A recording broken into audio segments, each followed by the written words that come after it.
अस्सलाम वालेकुम, I am उमे फ्राम ब्रिलियंट एकेडमी।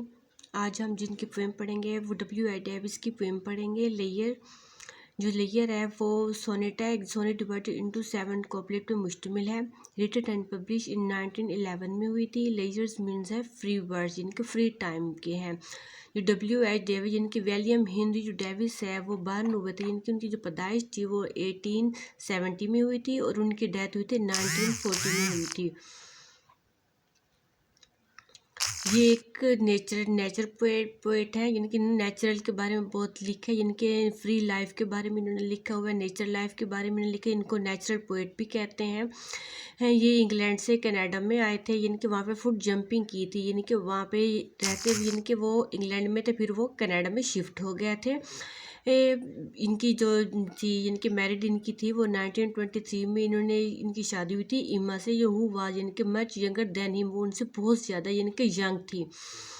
इनके his first poem war publish when he was 34, यानी कि जब W.H. डेविस की एज 34 थी तब उनके फर्स्ट जो पोएम है वो शाया हुई थी, इनकी पब्लिश हुई थी। Most of his poetry is on the subject of nature और life on the road and exhibits is a natural sample earthly style.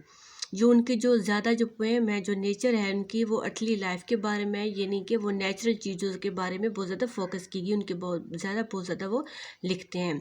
He also road 2 novels, उन्होंने 2 नॉवेल्स भी लिखे हैं, एंड ऑटोबायोग्राफी वर्ड्स, और उनकी autobiography भी लिखी गई है। His best noun being autobiography of a suffer trap, जो उनकी जो बहुत ज़्यादा यानी कि नाउन इनके काम उनका ना जाना जाता है वो कौन था, autobiography of a super trap के बारे में लिखा गया था। जो उनके और मज़ीद जो उनके वर्क थे वो लेयर थे, मनियो, फ्रांसिस टैम्बर्स, यानी कि days too short, a plan life, joy and player और द रेन के बारे में इनके और ज़्यादा लिखी गई है। आइए हम थोड़ी सी इनकी डिटेल पढ़ लेते हैं लेजर के बारे में। लेयर क्या है, इनके what is the life is full of care, इनके what is the life of full of care, यानी कि ये क्या है, ये लाइफ कैसी है, यानी कि इज़ फुल ऑफ केयर, जो भरी हुई है, फुल ऑफ केयर यानी कि परेशानियों से भरी हुई है। When we have no time to stand and stare, यानी कि जब हमारे पास कोई भी किसी भी किस्म का कोई यानी कि टाइम नहीं है, स्टैंड खड़े होना, एंड स्टेयर यानी कि वो कुछ देर रुकना। No time to stand beneath the bulbs, यानी कि हमारे पास कोई टाइम नहीं है कि हम यानी कि बल्ब्स यानी कि बीनीथ नीचे, बल्ब्स यानी कि झाड़ियों, यानी कि हम यानी कि शाखें होती है दरख्तों की, उनके नीचे हम कुछ देर के लिए उनके साए के नीचे कुछ देर रुकें और देखें।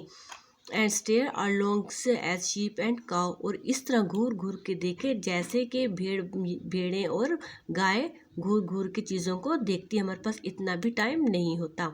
No time to see when we pass, यानी कि नो टाइम टू सी, यानी कि हमारे पास इतना टाइम नहीं होता कि हम देख सकें व्हेन वुड्स वी पास, जो यानी कि जंगल है वो हम जो हमारे सामने या हमारे साथ जो जंगल है, हमारे पास इतना भी टाइम नहीं होता कि हम वहाँ पे देख सके। Where squirrels hide their nuts in grass, जहाँ पे स्क्वेल्स किसे कहते हैं, गुलहरियाँ, जो गुलहरियाँ छुपाती हैं, हाइड छुपाना, देयर नट्स यानी कि अपने जो नट्स होते हैं, अपना अनाज होता है, उनको वो झाड़ियों में जो छुपाते हैं या घास में छुपाते हैं, हमारे पास इतना भी टाइम नहीं होता कि हम उनको देख सकें।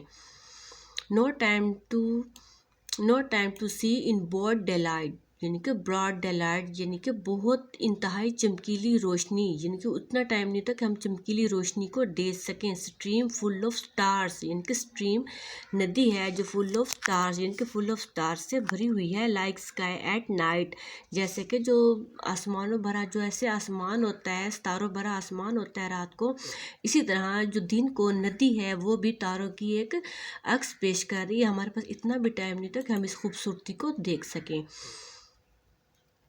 No time to beauty and glass, यानी कि हमारे पास इतना टाइम नहीं होता कि हम इस ब्यूटी ग्लास को देख सकें। यानी कि एक तशबीह दी गई है ब्यूटीज़ ग्लास, यानी कि एक वीमेन को ब्यूटी ग्लास की इसकी तश्कील दी गई है कि यानी कि किस तरह, यानी कि हमारे पास टाइम नहीं होता कि हम एक ब्यूटी को देख सकें।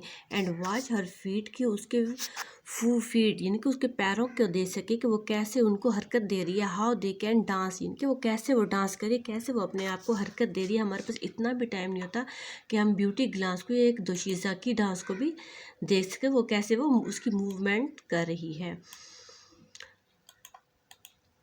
नो टाइम टू वेट,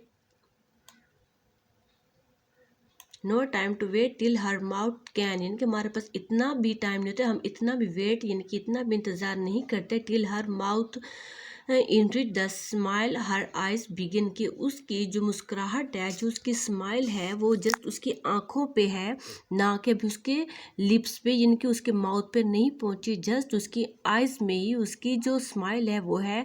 हम उसको भी नहीं देख सकते, हम इतना बिजी हैं अपनी लाइफ में, अपनी बेकार की लाइफ में, जिसमें ना कोई काम है ना कुछ है, फिर भी हम इतने बिजी होते हैं कि हम छोटी छोटी खुशियों के लिए भी तरसते रहते हैं। A poor life this if full of care, हाय ये गरीब ज़िंदगी ये भरी हुई है एक परेशानियों से। We have no time to stand and stare, यानी कि हमारे पास इतना भी टाइम नहीं होता कि हम थोड़ी देर रुक के घूर सकें या कुछ थोड़ी देर किसको कर सकें। तो चलिए गाइस, ये मेरी ये पोएम है, ये W.I. डेविस की पोएम है। ये लेयर के बारे में है, ये फुर्सत के बारे में है कि कैसे एक इंसान है वो इनके भरा हुआ है अपनी रोज़मर्रा की ज़िंदगी में, अपने रोज़मर्रा के कामों में, जहाँ उसको छोटी छोटी खुशियों को देखने के लिए भी उसके पास टाइम नहीं होता। Thanks a lot.